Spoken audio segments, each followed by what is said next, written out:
Hello!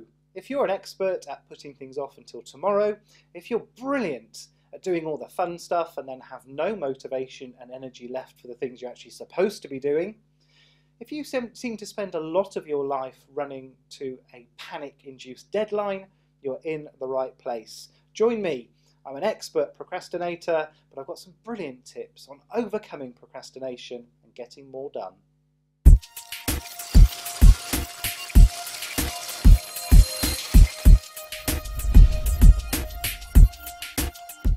Welcome. My name is Phil Jackson.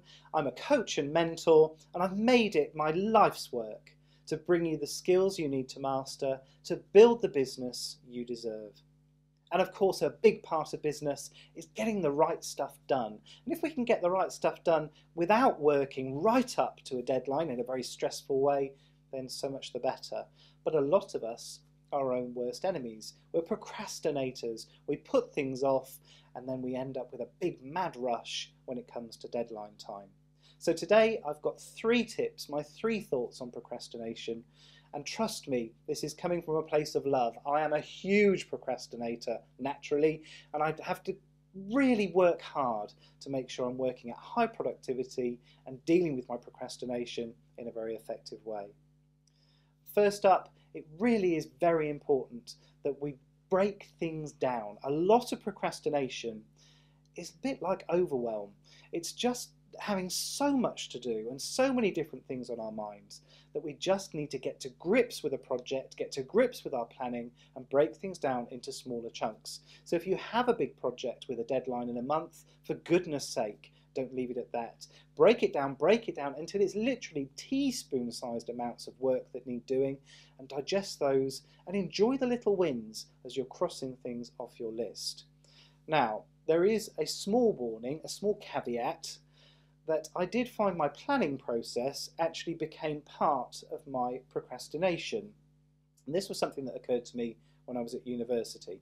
So when it came to exam time at the end of each year at uni, I was brilliant at writing out a study plan and a revision plan and making sure everything was on track for me to hit the ground running on the day of an exam.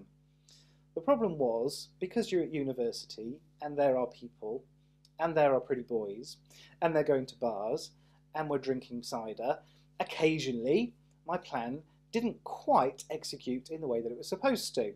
So I would have a night off. Usually the day of an exam, I would have another exam in a few days' time and I'd take that night off and it would throw my study plan out.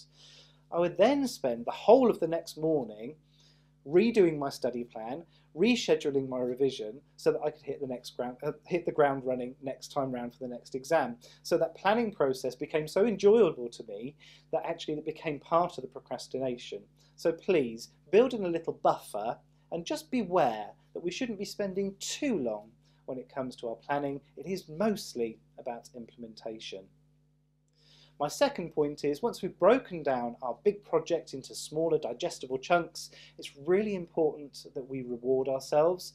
Now, for some people, just the act of crossing something off a list is reward enough. And if so, be a list maker.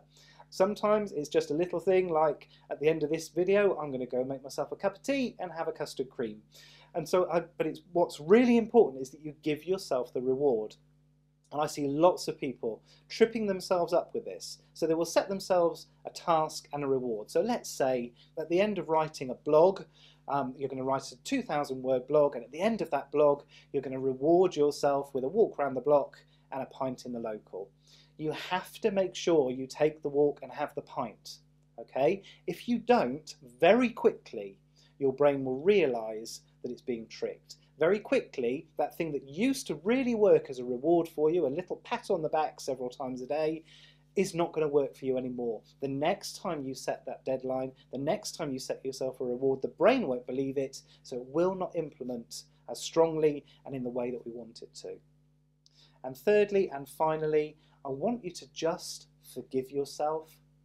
We beat ourselves up about so many different things, about carrying a few extra pounds, about running late on the school run this morning. For goodness sake, show yourself some kindness. This video is actually a day late, okay? I'm filming it on the Wednesday. It should have been done by the Tuesday, but honestly, yesterday I just wasn't in that place, and I could have carried on with the video and I could have pushed through, but it would have been a miserable afternoon with lots and lots of takes, and I would have come away completely demotivated and drained and not able to spend any pleasurable time with my family in the evening. So after the first take, I realised it wasn't going terribly well. I forgave myself. I had a quick look at my schedule, see what I could switch around. I went to the cinema yesterday, took the afternoon off, stuffed my face with popcorn. I had some self-care. Be kind to yourself. Forgive yourself these little ways. And if you can work your schedule around so that you're tapping into the times when you're most energetic, that's going to serve you a lot better than trying to slave your way through these little mental blocks.